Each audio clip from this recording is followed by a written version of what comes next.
Bonjour, c'est Ursule encore. On est le 27 décembre 2023. Alors, je viens sans la trompette aujourd'hui encore et je viens proclamer le retour de notre Seigneur Jésus-Christ. Amen et alléluia, sont tous bénis, sont remplis de sa joie. Amen. Alors, le peuple dans la direction de Dieu. Amen. Le peuple, amen, dans la direction de ce que Dieu veut. Amen.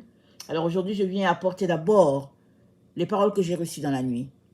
Dans la nuit du 26 au 27, c'est ça que j'apporte. Et après, par la grâce de Dieu, j'apporterai les paroles que j'avais reçues hier. Hier, j'ai juste donné une partie. Et je vais continuer là-dessus. Amen. Alors, je n'ai pas mis les heures. Amen. Vous m'excuserez, je n'ai pas mis les heures parce que ça n'allait pas en finir. Donc, voilà, on va prendre les lettres, les chiffres comme ça. Alors, j'ai reçu le 622 dans la concordance grecque. Ça veut dire c'est le temps de la destruction. C'est le temps où Dieu va ôter du chemin de ses enfants ce qui entrave leur épanouissement. Dieu a envoyé tout un chacun sur la terre pour faire une œuvre. Et alors que ces derniers travaillent d'arrache-pied pour faire venir la récolte, il y a d'autres qui travaillent pour empêcher la récolte. Et Dieu dit, c'est le temps où l'ivraie sera ôtée pour laisser la place au blé de croître. Et pour cela, nous avons Luc 5, le verset 36 à 39. Luc 5,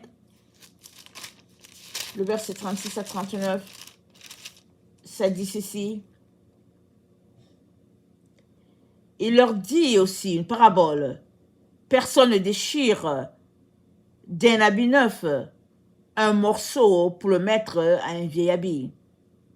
Car il déchire l'habit neuf et le morceau qu'il a appris n'est pas assorti au vieux. Et personne ne met du vin nouveau dans de vieilles outres. Autrement, le vin nouveau fait rompre les outres, et il se répand, et les outres sont perdues. Mais il faut mettre le vin nouveau dans les outres neuves, et personne, après avoir bu du vin vieux, ne veut du nouveau, car il dit, le vieux est bon. Amen. Donc, le vieux vin, amen, c'est l'ancien sentier. C'est comment les gens marchaient avant.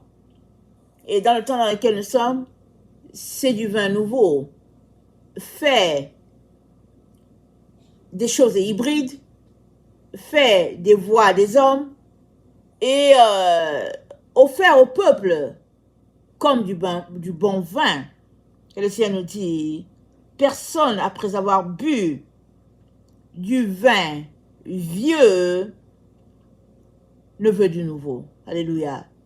Alors, on est dans le temps où les enfants de Dieu, ceux-là qui lui obéissent, sont à l'ancienne manière de faire. C'est-à-dire, ils sont sur les chemins anciens, empruntés par les prophètes, par les apôtres, par les hommes de Dieu. Alléluia. Alors, c'est ça. Alors, ça, c'est le 6-2 dans la concordance grecque. Alors, dans la concordance hébreu, c'est le temps. Attendez, dans la concordance hébreu, c'est le temps où Dieu assemble. Amen. Dieu assemble.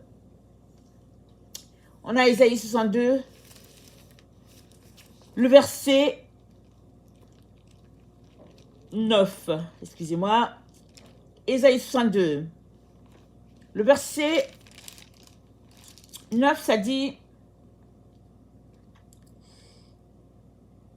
mais ceux qui auront amassé le blé le mangeront et loueront l'Éternel. Et ceux qui auront récolté le vin le boiront dans le parvis de mon sanctuaire.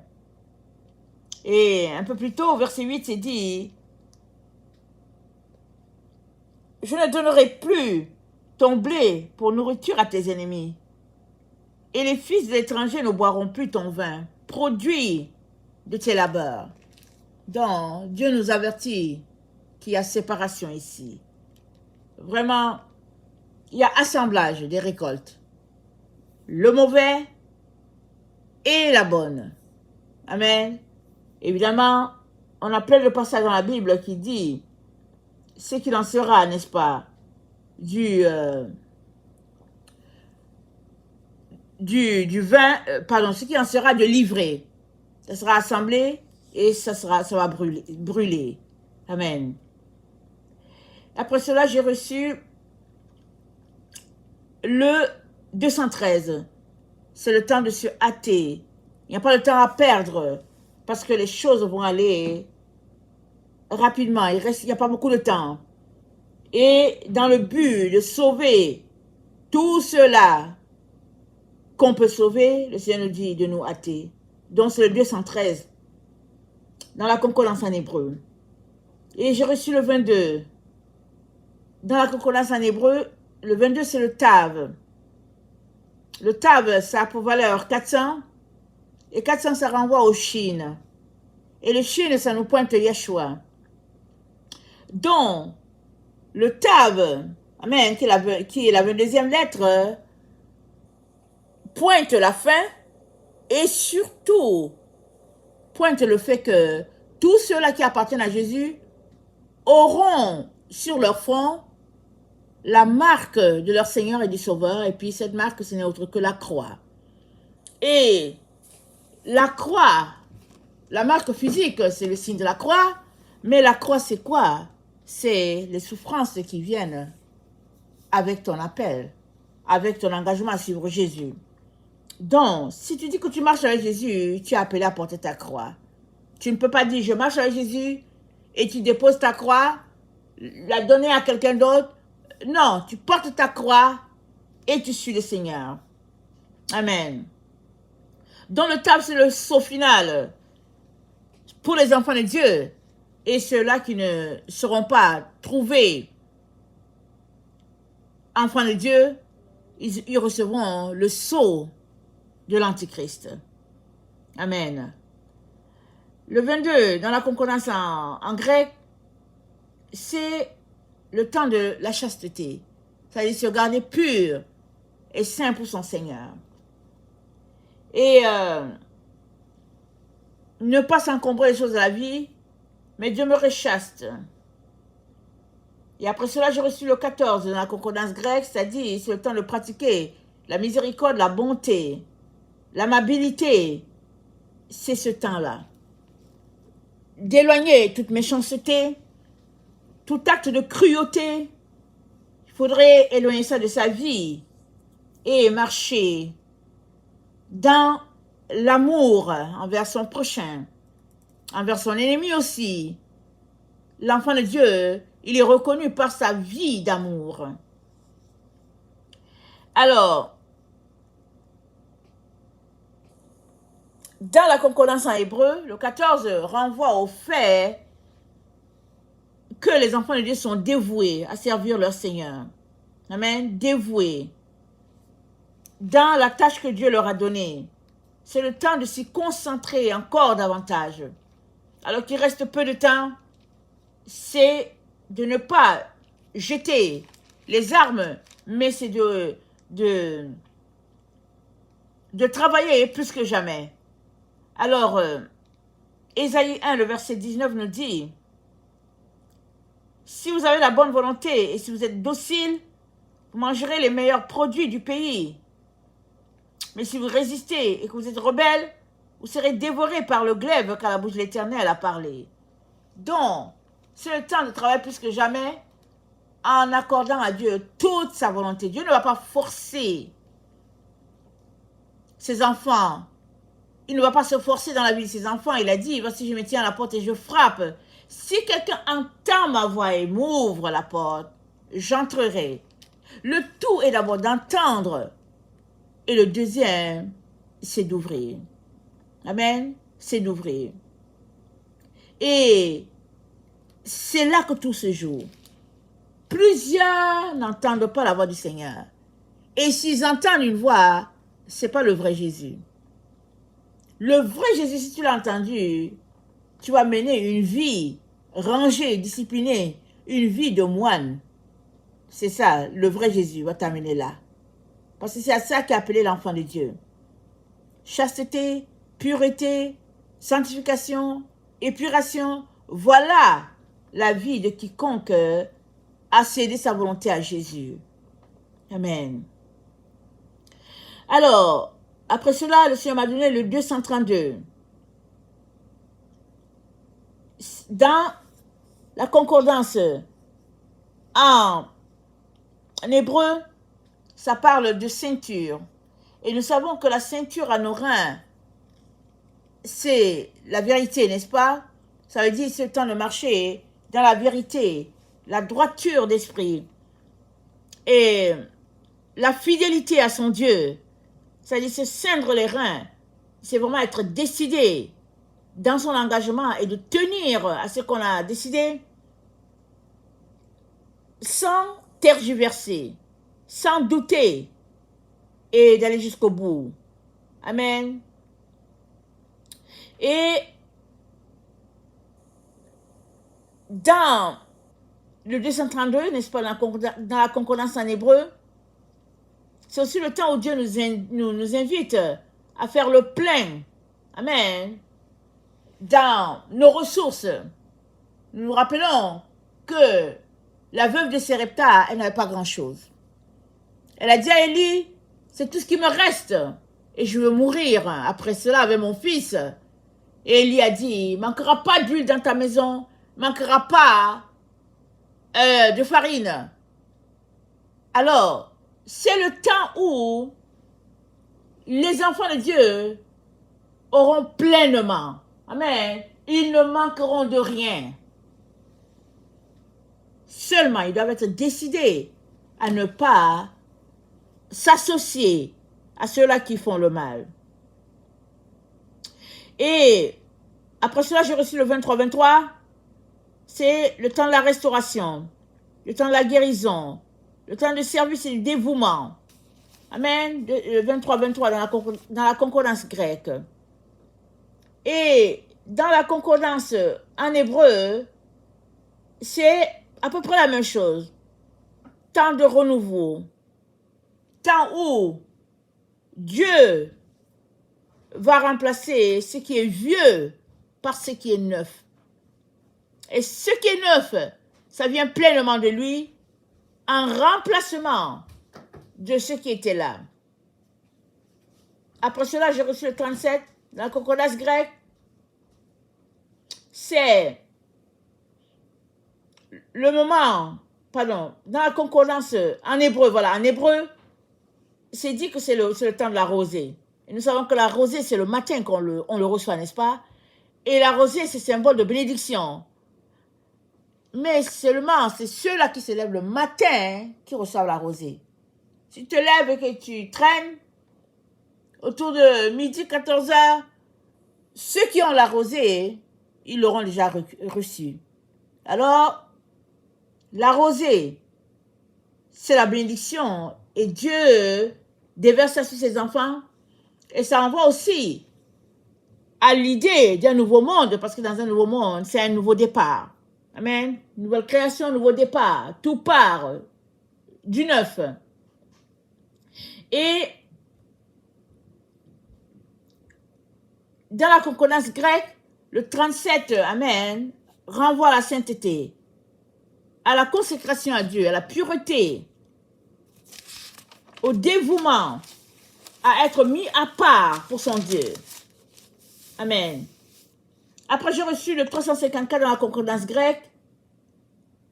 C'est le temps d'être reçu dans la présence de Dieu. C'est le temps de connecter pleinement avec son Créateur. Et dans la concordance en hébreu, j'ai reçu que c'est Dieu qui est le juge de son peuple.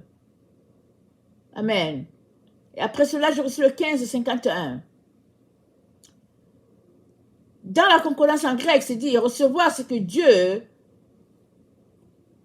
a mis en réserve pour toi. C'est recevoir pleinement, recevoir avec joie et assumer les responsabilités qui vont avec. Amen. C'est ça que ça veut dire le 1551. Et le 1551 a renvoyé au 1209. Et le 1209, c'est dit, ça envoie Apocalypse 5, le verset 8. Ça dit, et quand il eut pris le livre, les 4 êtres vivants et les 24 vieillards se prosternèrent devant l'agneau, tenant chacun une harpe et des coupes d'or remplies de parfums qui sont les prières des saints. Ils chantaient un cantique nouveau en disant, tu es digne de prendre le livre, d'en ouvrir les sceaux, car tu as été immolé et tu as racheté pour Dieu, par ton sang, des hommes de toute tribu, de toute langue et de tout peuple, et de toute nation. Et tu as fait d'eux un royaume des sacrificateurs pour notre Dieu, et ils régneront sur la terre. Alléluia, ils régneront sur la terre. Dans ce temps où les enfants de Dieu prennent autorité, n'est-ce pas, avec ce que Dieu leur a donné, et ils répandent l'évangile à quiconque veut le recevoir. Ok. Et nous avons aussi le 343. Et le 343 nous envoie à Job 12, le verset 22, et puis 2 Corinthiens 3, le verset 18. Alors, je vais commencer par 2 Corinthiens 3, et je vais lire Job. 2 Corinthiens 3, le verset 18 dit, « Nous tous qui, le visage découvert, contemplons comme dans un miroir la gloire du Seigneur. Nous sommes transformés en la même image de gloire en gloire, comme par le Seigneur l'Esprit. » Alors, dans le 343, donc, c'est le temps où le voile est ôté. Amen. Le temps où le voile est ôté. Rien n'est caché devant Dieu. Tout est ôté, tout est visible. Et Job